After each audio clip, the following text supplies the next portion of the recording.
Why is this a thing? Honestly, there are so many different choices that could have been used here. It could have been Deadmaster, it could have been Margaret, Moonlight, or freaking Shiki from Senran Kagura.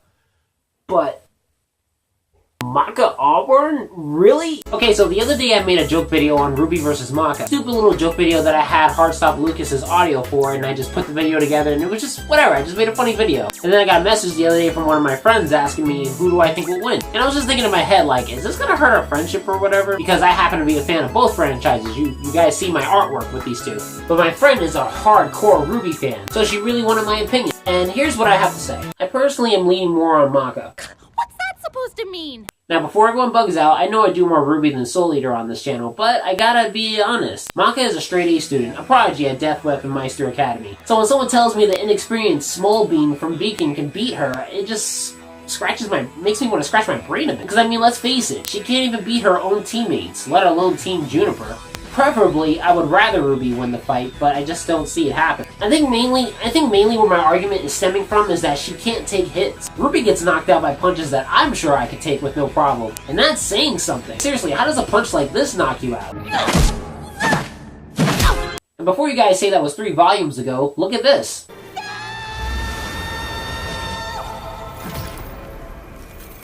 She had the silver eyes. Shouldn't she at least been immune to that attack? Seriously, I don't understand, guys. So she's not a powerhouse, she has a weak defense, and above all, she doesn't really fight as much as her buddies do. The only time a Ruby gets spotlight is whenever she says something that's really cute or really inspiring. Whenever it's push comes to shove, the teammates are getting all the character development, and she's the one that's sitting in the background just waiting for, oh, is it my turn? As for Maka, she's had her fair share of losses just like Ruby, but in the end of the anime, she did not go down without a fight. Oh my gosh, if you guys see the anime, you should see the shit that Maka gets hit with.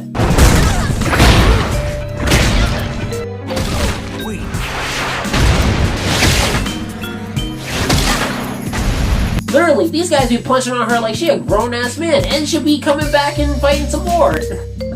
Well, you could take 2 fingers into the chest, 3 fingers in the gut, getting punched up and slapped around like nothing, slammed into concrete. Oh man, I could not take any of that. And mind you, she's a human with no aura. You know what just hit me just now? The voice actor of Maka from Soul Eater, Laura Bailey, is the same voice actor as Amber in Ruby Volume 3. She probably told Rooster Teeth what I'm telling you guys right now, that she does not stand a chance. I'm telling you, I voice acted this girl. It's not happening. In fact, I don't even know how this fight would even happen. Why would this fight even... Who made this matchup? Why is this a thing? So the friend that's watching this video, I don't know how this is a thing or even why people debate about this. Because whether it's anime Maka or manga Maka, it's still a stomp. I mean, say what you want about the Nevermore fight, the food fight, and the fight against Cinder that we never did get to see because there was just a light flash and then whatever. All these feats that Ruby has shown throughout her adventures in Ruby all stemmed from just one question. Can Ruby do it by herself? Now don't get me wrong, Soul is always with Maka, if anything. But just watch the last episode of Soul Eater and you'll understand what I'm talking about. Now I'm going to answer a few questions that a lot of people are going to have for me with this. Maka's not fast. How would she even catch Ruby? How did Neo kick her in the mouth? Even without her weapon, why is Ruby getting owned by Torchwick? Even though that was technically Osmond, how the hell did he even land a hit on her? How the hell did Yang hit her? How come Ruby didn't dodge that pillar when it was about to hit her? Why is Tyrion kicking the shit out of her? Don't you see what I mean? It's not...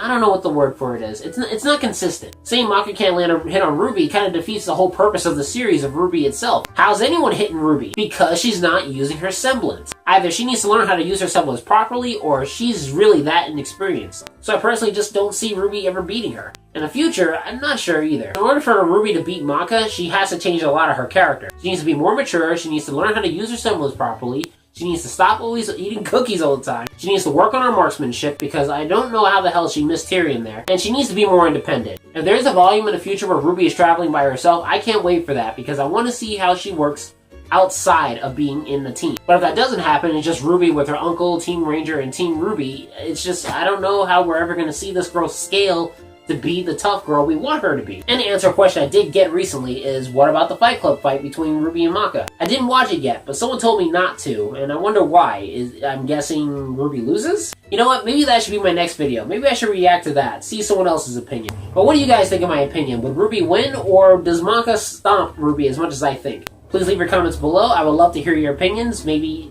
cure a bit of my bias too, because I'm not really sure how this is... I I don't even know why this is a thing. So thank you for watching, and I'll see you guys in the next upload. Later. There's no way she's gonna...